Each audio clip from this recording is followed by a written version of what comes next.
Hello, my name is Greg Andrus. I'm the Vice President of the Democratic Party of Evanston. This is part of our ongoing video interview series with all the candidates for the municipal elections. I'm here today with Jackson Poller, who is running for City Clerk. If you remember, as a member from previous years, we used to gather together in the Unitarian Church. All of us crowd into one room, and all the candidates got up on stage, spoke for a minute or two, and we got to hear from them and cast our votes. Obviously, that can't happen this year, so we're recording these interviews to give you a chance to hear from each of the candidates before you cast your votes. If you're not a member yet, you can become one at evanstondems.com, either as a dues-paying member, or if you'd like to get your membership as a volunteer.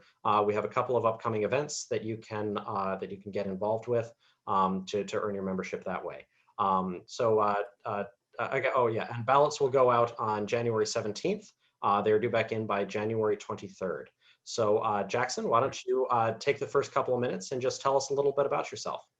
Sure. So I'm born and raised here in Evanston, lived here my whole life, right in the heart of the first ward where I am currently doing this Zoom meeting. Went to high school in Evanston. I was lucky enough to get into Northwestern for college. So even then I didn't end up really leaving for any extended period of time. And part of why I relished my time at Northwestern so much is that was when I got connected with politics and organizing for the first time. I started with an internship with Organizing for Action, I suppose it was called a fellowship, the organization that came out of Barack Obama's 2012 campaign, and then got involved with the folks that would go on to form Reclaim Evanston before Reclaim Evanston was even a thing, and got to get involved in all manner of local and statewide issues, both here in Evanston. We had the Evanston Good Jobs campaign, I think it was called, that was going on just a little bit before the 2017 municipal elections. Got involved in Chicago as well.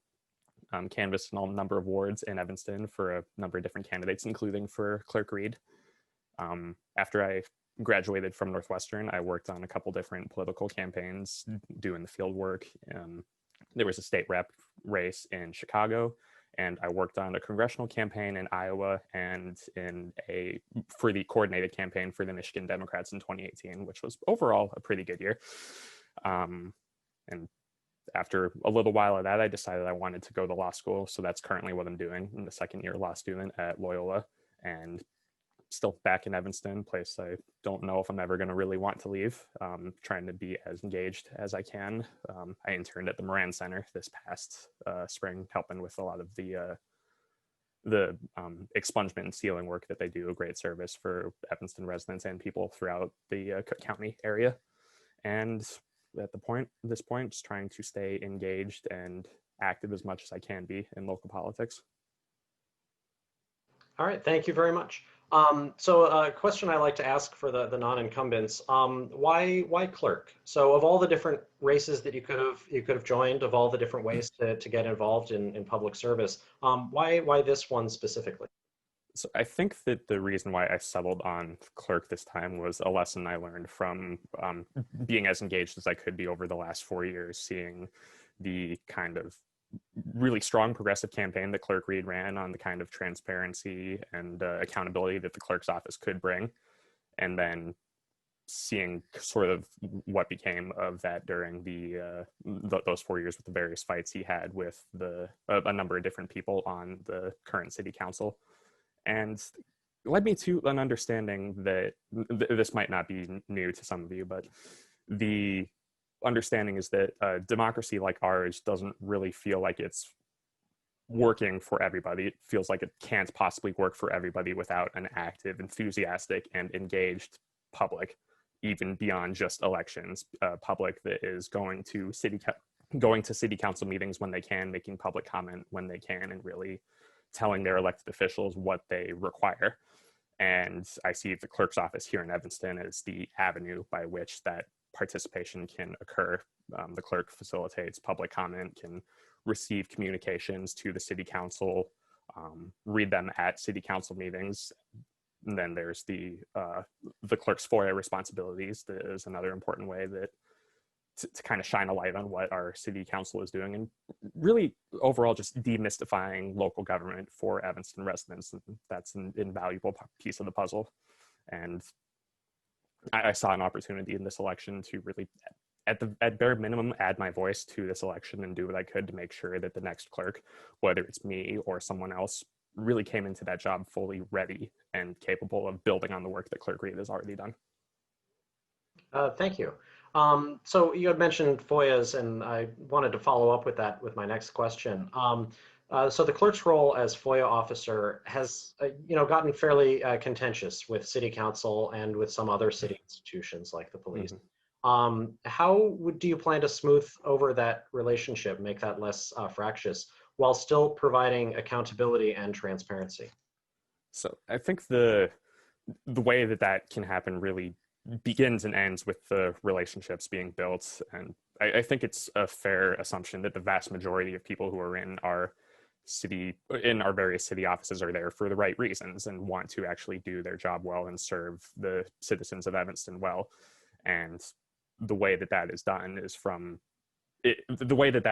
is by being transparent when it's appropriate to do so. And when something should be released, it should be released. And there's shouldn't really be any personal animus involved. And I think a lot of the way, not necessarily this current council, but in the history of the city, the council has been run is kind of taken transparency and given it a backseat as opposed to whatever specific policy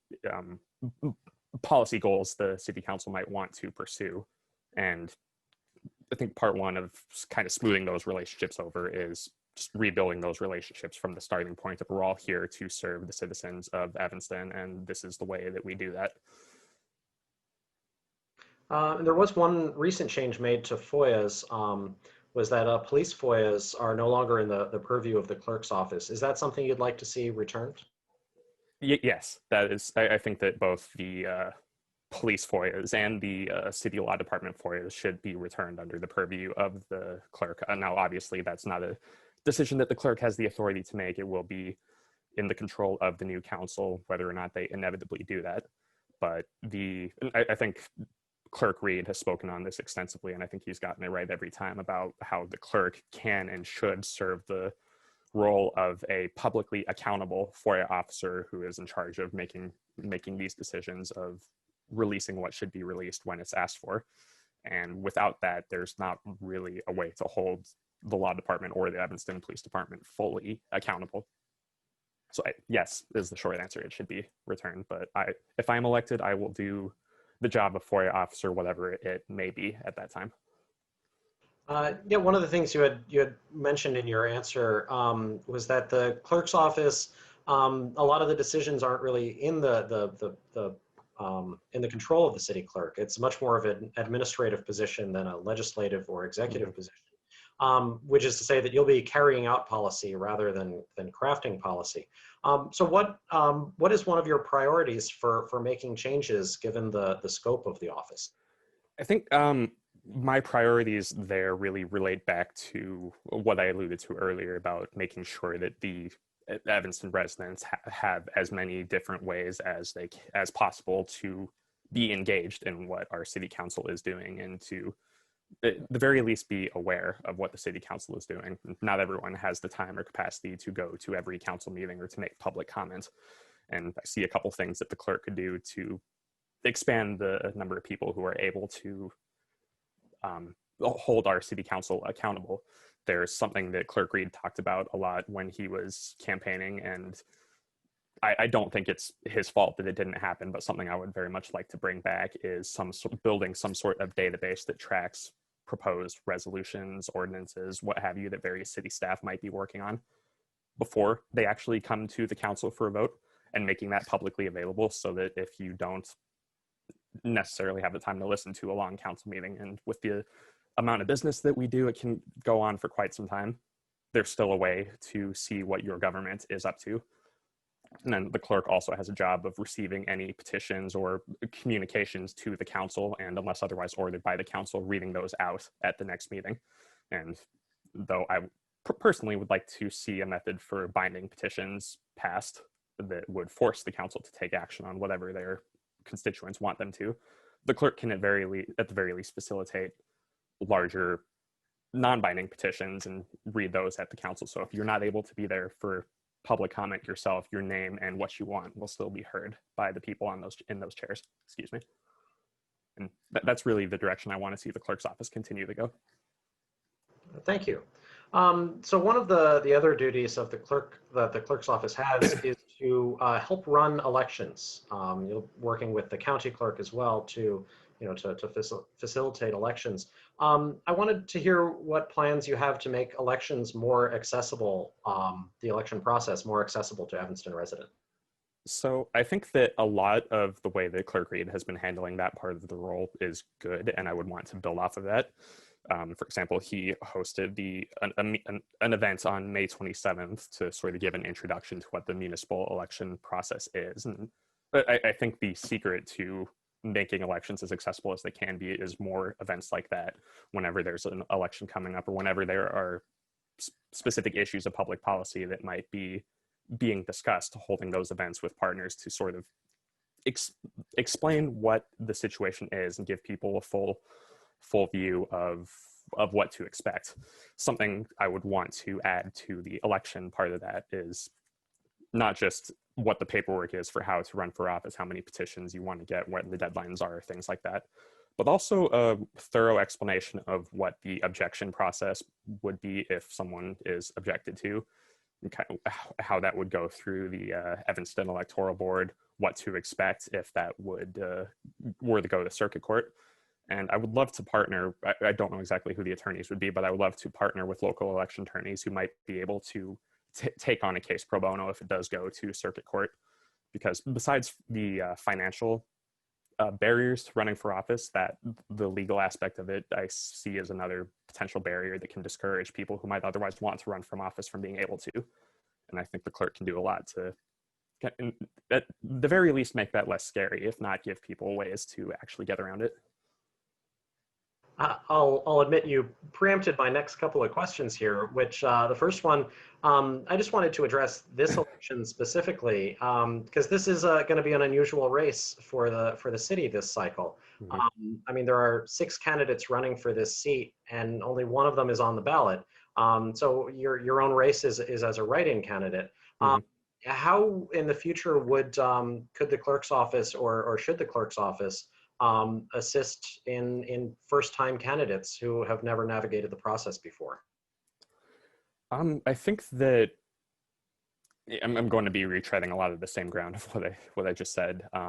Like something the clerk's office is doing right now that is incredibly helpful is providing template forms for what your petitions should look like to ensure that they're legally in compliance with what the state statutes say the petitions need to look like. Clerk Reed's been very helpful on the deadlines. I think my answer is really just going one step further than that and having maybe not one, this might have to be multiple informational sessions of if you're running for office for the first time, these are all the things you might want to expect. Someone might object, this is what you do there. If you have potential issues with like binding your petitions together, this is kind of how you navigate that. These are all the potential pitfalls that you might run into, and we want everyone to have a heads up so that everyone, regardless of whether they've been here 100 times or whether this is their first time stepping into an elected campaign, has a fair shot. Thank you very much. So you had mentioned it always seems like some of these cases end up before courts over minutia. Mm-hmm. Like staples or stamps and have to be heard by judges. So you had talked about sort of streamlining that process. Is there something that you'd like to see the clerk's office do specifically to sort of aid in that process? I think it would take a little bit of time to put together, but it is really just partnering with ideally election attorneys who had been there before. And it's really, if you've never been in an objection situation before, whether in front of the electoral board or circuit court, it can get scary if you don't know what to expect. And it's like, these are the kind of things that might send a case to circuit court. Here's kind of what you'd be looking for. here's what would be expected out of you, and here's what you'd want your attorney to take care of if you're able to find someone. There's something a whole lot more specific to it, just giving as much of the information as possible upfront. So I'm asking this question of all of the non-incumbents, and I understand that the current clerk is not running in this race at least. But what was one decision you'd like and one you don't like of the previous office holder? I think like many people who, many of the people running for clerk who you asked this to, I think we're all going to have a bit of a hard time finding something that we don't like about how Clerk Reed's handled his office. Or if not something you don't like, something you'd like to see improved. Yeah, I think the best answer I can think of for something that I'd like to see improved is that that database idea. Again, I don't think it was really his fault that it didn't occur, but that is still something he talked about in his campaign that I would very much like to see become a reality, a way to sort of see the process by which resolutions and ordinances are created and voted into law, because it can be very, even for someone with a political science background like I have, it can be very tough to follow sometimes if you're not at every council meeting. That's something I'd like to see improved upon. And there are a lot of things I like about how he handled his office as well. I think it's really the number of different events that his office has held, sort of not necessarily on a very like minute detail of local government, but just on local politics, events with Governor Quinn around ballot access, democratic socialism at the local level was another one. I think that's what the event was called. Those informational events kind of going beyond just the walls of Evanston City Council and demystifying local politics as much as possible for anyone who wants to, who wanted to attend. I think those were things I really like to see. Thank you so much. So we're ready to close up here. I just wanted to give you a chance to make any closing statement that you might have, or say something to the audience. So by way of a closing statement, I think that I do want to make something clear whenever I can, that I believe regardless of what happens this coming April, the city clerk will be in very good hands. And I see this election as an opportunity to really dive into what democracy needs to function, for lack of a better word, and look at all the things that Devon has done right, how he transformed the clerk's office from the functionary office it had been in the past to a more important officer of accountability, and figuring out how we build on that.